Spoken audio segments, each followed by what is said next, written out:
Behind me is the Freemasons Lodge. This is the St. Blaise Lodge. Freemasons, Masonic temple. Maybe you're not familiar with it. Most of the people are. It's a very old society, brotherhood, basically. Very secretive. Nobody can know what's going on inside. Only if you're a member, you have to be invited. But they're still going on every second Tuesday of the month. They have their meetings. The entrance is down here.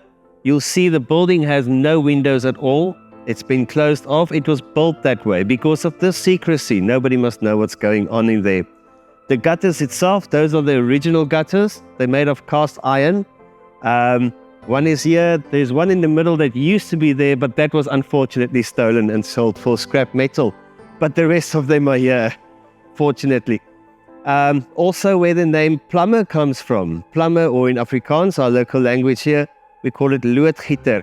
If there was a hole or a leak in the gutter, the guy who fixes it would come with his lead and he would melt it, throw it down into the hole, and it would solidify.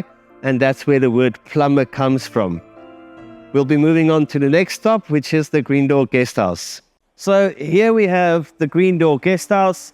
It's always been the Green Door Hotel. The building is gorgeous. It's beautiful. It's looking almost exactly the same way as it did 100 or so years ago.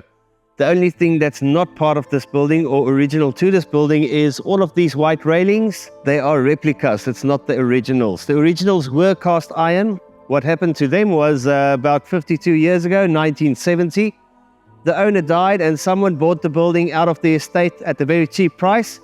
And he took down all of the railings and sold it for scrap metal. The price that he got for the scrap metal was more than he paid for the building. So the people were angry at him, the people of Mossel Bay. They said, look, you made your money, just give something back.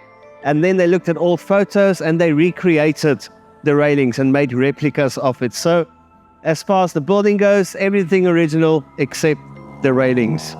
We'll be going on to our next point from here. Right behind me is the St. Peter's Anglican Church. This is the church that the stonemasons from Cornwall came to build. They built this, they finished in 1878.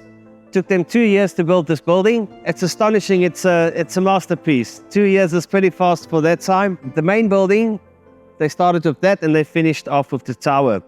This tower is the tallest tower or spire in South Africa, built completely out of stone. There's no wooden beams or iron beams holding it up straight. It's just concrete and sandstone. And because of all that sandstone, the weight of it, they had to build these little buttresses, these extra walls coming out, just to keep the walls straight up so that they don't fall and crumble under the weight. It follows the classical English style, so you've got the long side of the main building and the short side of the tower. And if you look at it from the top, it makes a cross. And in the middle of the cross, in the church, there's the pulpit where the priest preaches from. It's just a little bit symbolic. You can come in during the day. Very friendly people inside here. Also the organ, it's one of the few mechanical organs left in South Africa. Big, beautiful stained glass inside as well that you can come and view. You can go in, nobody's going to chase you out of a church. Just have respect. The people are very friendly.